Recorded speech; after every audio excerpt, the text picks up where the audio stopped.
সম্মানিত ভাই এবং বন্ধুগণ, আমিরে জামাত মূল বক্তব্য রাখবেন এবং সময়ও অনেক হয়ে গেছে। আমি শুধু যে কথাটা বলতে চাই যে 5ই আগস্টের পরে যখন কোনো সরকার ছিল না, আপনারা নিজেরাও আজকে এখানে অনেক নেতৃবৃন্দই সে কথা বলেছেন,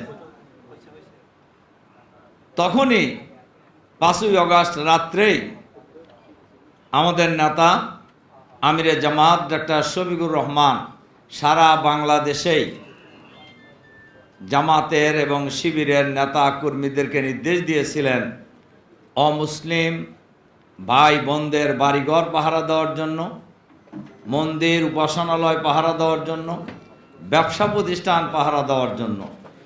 এবং আপনারা এটা লক্ষ্য করেছেন যে আজকে আপনারা অনেকে বলছেনও যে অতীতের যে কোনো সময়ের চাইতে 5ই আগস্টের পর ভিন্ন ধর্মাবলম্বী ভাই বোনেরা অপেক্ষাকৃত অনেক নিরাপদ ছিলেন এবং সকল ধর্মীয় অনুষ্ঠান পালনেও জামাতের নেতা কর্মীরা আপনাদের পাশে সবসময় ছিল।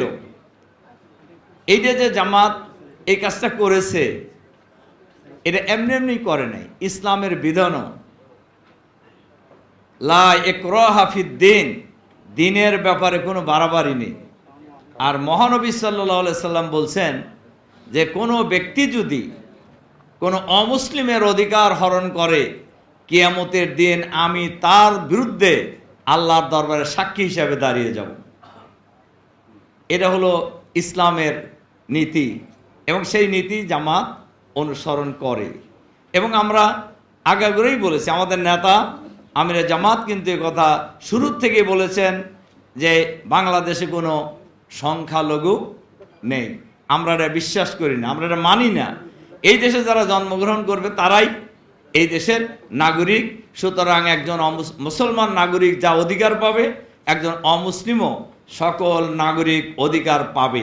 একজন মুসলিম যা তার ধর্মীয় অধিকার পালন করার সুযোগ পাবে, একজন অমুসলিমও সকল ধর্মীয় অধিকার পালন করার সুযোগ পাবে।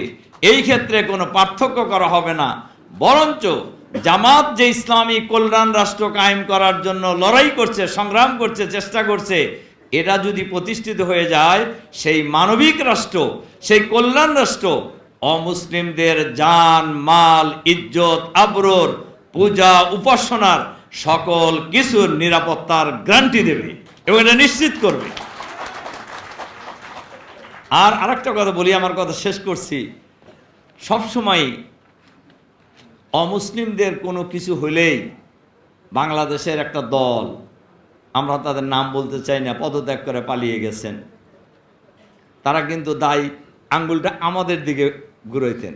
কিন্তু আমরা বলছি, দেশ স্বাধীনতা লাভের পরে জামাত শিবিরের কোনো লোক বাংলাদেশের কোনো একজন অমুসলিমের কাছে 2 টাকা চাঁদা চেয়েছে কিনা এমন প্রমাণ কেউ দেখাইতে পারবেন না। কারো 1 ডেসিমাল জায়গা জামাতের লোকেরা দখল করেছেন, এ কথা কেউ দেখাইতে পারবেন না। আপনারা আজকে বলেছেন, এরা কারা করে সবাই জানে এবং কাদের কথা বলছেন তাও জানে মানুষ। কাজেই আমি আপনাদের কাছে এই অনুরোধ রেখেই আমার কথা শেষ করতে চাই। জামাত ইসলামী আমাদের এই সুন্দর সম্প্রীতির বাংলাদেশকে আরও আধুনিক, সুন্দর, সমৃদ্ধ করে চাঁদাবাজ মুক্ত, নৈরাজ্য মুক্ত, সন্ত্রাস মুক্ত, দখলবাজ মুক্ত, দুর্নীতি মুক্ত, মানবিক কল্যাণ রাষ্ট্র কায়েম করার যে সংগ্রাম করছে, এই সংগ্রামে আমরা সবাই মিলেই, ছোট্ট দেশ, মানুষ আমরা অনেক, দল মত জাতি বর্ণ ধর্ম নির্বিশেষে, হিন্দু মুসলিম বৌদ্ধ খ্রিস্টান সবাই মিলেই আমাদের এই প্রিয় দেশটাকে আমরা আগামী দিনে সুন্দরভাবে ঢেলে সাজাবো। আমাদের আমিরে জামাত যে স্বপ্ন নিয়ে সারা বাংলাদেশের গ্রামে গঞ্জে শহরে নগরে বন্দরে প্রত্যন্ত এলাকায় ছুটে চলছেন, তার এই স্বপ্ন বাস্তবায়নে আমরা সবাই মিলে একযোগে কাজ করব, সেই প্রত্যাশা রেখে আমার কথাকে শেষ করছি। আবারও আপনাদেরকে শুভেচ্ছা